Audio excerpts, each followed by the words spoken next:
I am Ferdinand Marcos, and I am the President of the Republic of the Philippines. I stand today on behalf of 110 million Filipinos. Hello people and hello universe, it's me again.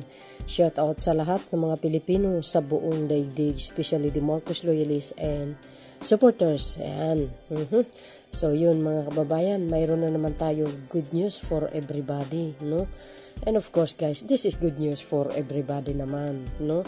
Alam niyo naman ang Pangulong Marcos Jr., no? Well, tayo po ay talagang masugid na taga-suporta niya, siyempre, no? Ay ang tanging maitutulong lang natin guys is to spread, no, yung mga magagandang nagawa ng kanyang administrasyon, yung mga malalaking proyekto, yung mga magagandang programa niya, lahat, no, yung talagang as in na nangyayaring magaganda sa Marcos admin na i-updates po natin. Pero guys pero hindi natin alam na talagang marami pala itong nagawa pala si Pangulong Marcos Jr., no? Grabe. Itong Pangulo na ito tahimik pero matinik kung gumalaw, no? Sapagkat itong report niya, mga kababayan, ito po yung specialty centers across the country. Buong bansa pala ito. Nako, ito na naman si Pangulong Marcos Jr., oo. Minsan nagugulat na lang tayo sa mga updates kasi minsan hindi na ipopost, no? Tahimik nga, sabi ko tahimik pero matinik dahil dito sa kanyang report ay grabe. Believe ka rin naman talaga, no? So yan po ang trabaho natin, ano? Ay diyan lang ang paraan para ma-spread natin yung mga good news sa mga nangyayaring maganda sa Marcos administration at malaking katulungan yan para may updates ang sambayan ng Pilipino, no? So, dahil dito sa kanyang updates mga kababayan, masasabi siguro natin ang Pangulong Marcos Jr. talagang napakagaling mamuno, no? Talagang total package yung kanyang utak, no? Lahat na lang ng sektor talagang nabibigyan niya ng solusyon, no?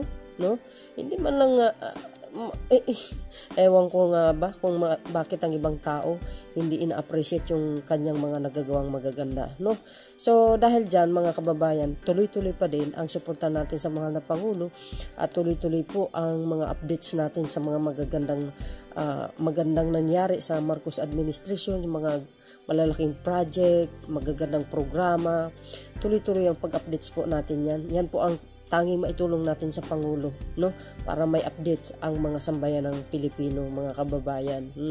Hindi man tayo kilala pero tuloy-tuloy ang suporta natin. Siyempre dahil tayo po ay 101% na sumusuporta sa Marcos administration because tayo ay supporters niya ng since pa, no, ika nga solid Marcos loyalist tayo No, so dahil dito guys, malalaman nyo dito kung ilang specialty centers, no, sa buong kapuluan ng Pilipinas ang nagawa ng Marcos administration.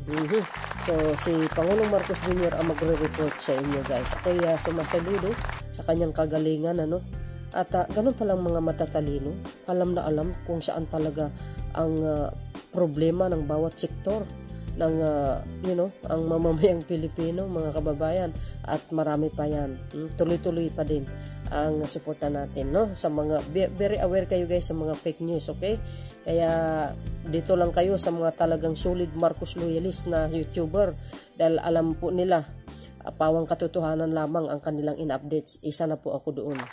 At suportahan po ninyo mga Marcos solid supporters, mga kababayan. Thank you guys for watching. Bago nyo panoorin itong short video ni Pangulong Marcos Jr. ay magre-report siya sa ating sa sambayan ng Pilipino. And don't forget to like, hit the button bell para lagi kayong updates. Bye bye bye and baboons. Ito na po ang ating mahal na Pangulo.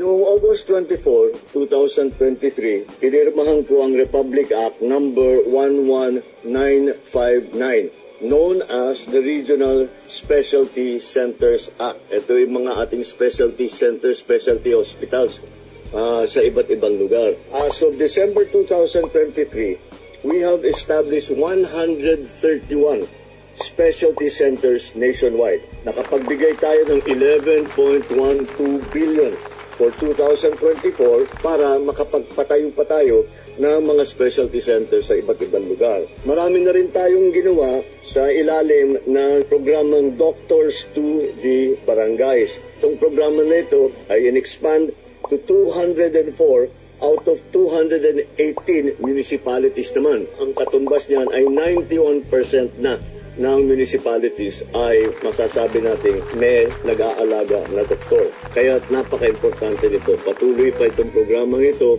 para naman masabi natin na talaga natin binabantayan ang kalusugan ng ating mga mamamayan.